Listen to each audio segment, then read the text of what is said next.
Today you're going to learn about 5.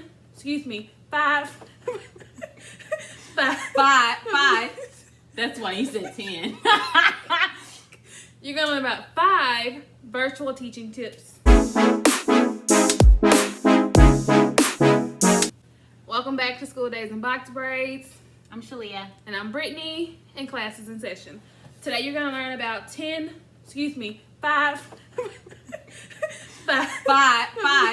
You're going to learn about 5 virtual teaching tips. Yeah. Since we've been teaching online, we got 5 tips for you guys. 5. Okay? Tip number 1. Set up consistent routines. Simple. That's it. Every day, just like if we were in school, your kids would have expectations of what the day is going to look like. When they come in, they have quiet time, they have morning work maybe for them to be working on before you do attendance. Take attendance. Like, it just should be the same type of thing every day. Even down to how you teach reading on Monday should be how you teach reading on every Monday. How you teach math, how you run small groups, it should all be the exact same so that they know what to expect, because all of this is already, it gives people anxiety already. Mm-hmm. So be sure, that you have that to have consistency for them and for you. Yep. Yeah. 2 is more than one. You need more than one device. There's no way you can virtually teach with one device. Well, you can, but you're going to be missing something. Either you're not going to see your kids, or you're not going to see the material that you're presenting to your kids, which is, it can be scary because you need to know what's popping up on the screen at all times. And you also need to see your kids, because I'm pretty sure y'all seen some of that online videos going around when crazy stuff happen on Zoom meetings. So you want to be able to see what's going on. So you definitely need at least 2, but maybe 3, 4, or 5 devices. Okay, yeah.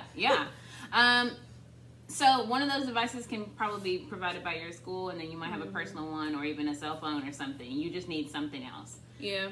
I was going to say the biggest thing is just so that you can have a device for sharing with your kids, and then you have a device where you can still see all of your kids at the same time.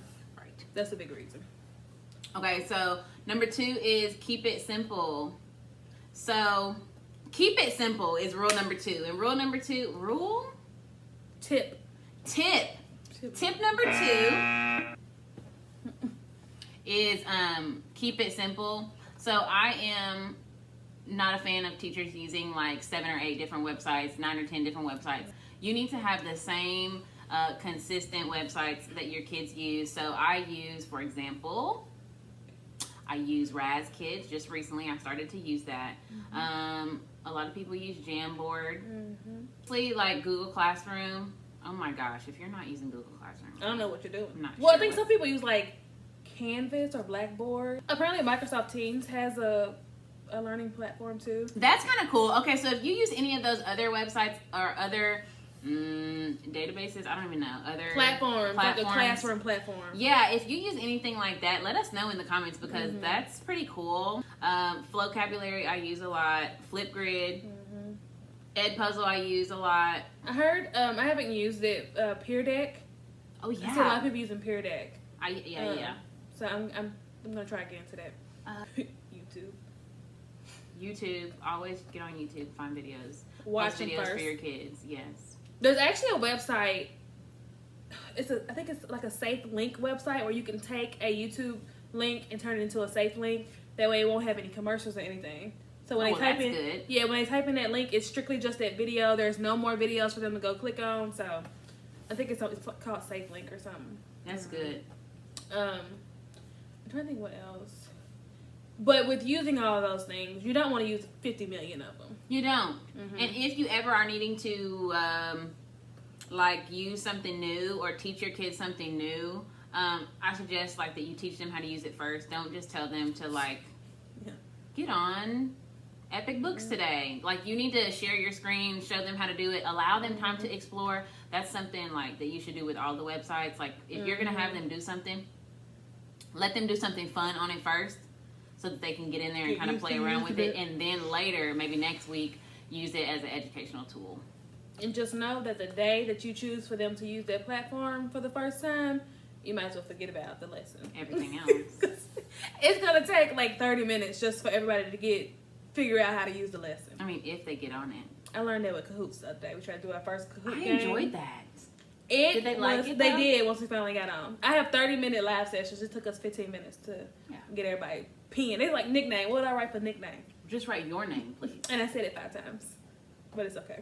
It's okay. Because that only happens like the first or second time. Mhm. And then it's smooth Yeah. sailing. Next week they should know how to get on. So, Your turn. all right. Provide lots of support for parents. Parents are struggling too. Teachers, kids, and parents are struggling. So make sure you're there for your parents. Make sure you get a lot of feedback from them. Make sure you reach out to them. I try not to bug my parents, so I don't want to call them too much, but I make sure that I'm always available if they have questions, concerns, or need anything. So just provide lots of support for your parents and understanding. They're really stressed. Yeah. They're having a hard time. Mm-hmm. Okay. Last tip is to reward your students often. Mm-hmm. Mm-hmm. So with this virtual stuff, there was a bug. Did you see it? Mm-mm. Reward your students often. There is a lot of anxiety and stuff with this virtual teaching. There's a lot of sort of kids not thinking that it's real school. So you just want to kind of reward them and acknowledge them for every single thing that they're doing correctly. Even if they're, coming to the Zoom on time. Like, that is great. If they're coming to their small group on time, that's awesome. Well, okay, so I think that you should have a behavior system for your kids. So if they, we use Dojo, but I say, like, for every 5 Dojo points, you get a paw. So every time they're getting 5, they're getting, another paw thing, whatever. Once they get 10 paws, then they get a prize, and it's like so fun for them to get a prize. So when I have it as an online version, I'll actually go into that on a different video about how I do that. But it is a platform for them to check themselves, so they can constantly check to see where they are on their behavior. I also do a video. In that same video, we'll talk about the rewards that we're doing virtually, because it's obviously different. Like, you can't have bring a stuffed animal to school day because they're at home. You can't have. But they could. They can bring to the meeting. I always say that, but I try to refrain from those prizes. What is? Is that you? Oh my gosh! It's so cute. That's what my child is gonna look like. That is Brittany. That is precious. Look at the baby teeth. That's so cute. Your kid's gonna be so precious. Look. Oh my gosh. Oh my gosh. That's so cute. Oh my gosh. I try to refrain. Look at you. Why did you just pull that up in the middle of the freaking video? What the freaking? I was looking for something I had screenshotted earlier, but I don't even see it. Oh, that's funny. But I don't like to give them prizes that they can do on their own if they wanted to. You understand what I'm saying? Whole class things, that's different. Like, we can have a whole class bring your stuffed animal to class day on Zoom. But if I have one kid that I'm like, okay, so-and-so, you get to bring a stuffed animal today. Who's to say that Johnny and Molly and, they're not going to bring their animals? So be sure you reward them. I'm looking for something. It was because we were talking about something, so I was trying to find something that was interesting. So yeah, those are my 5 tips. Our 5 tips. Those are our 5 tips. Those are our 5 tips. 1, set a consistent routine. 2, more than one device. You're gonna need more than one device. More than one device. 3, keep it simple.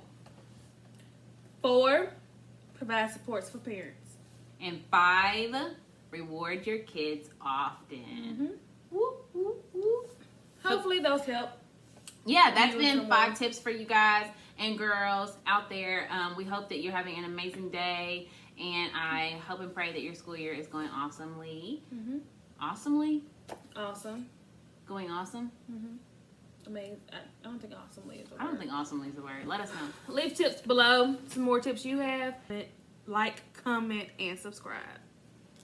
for more videos. That's right. So we'll see you next time.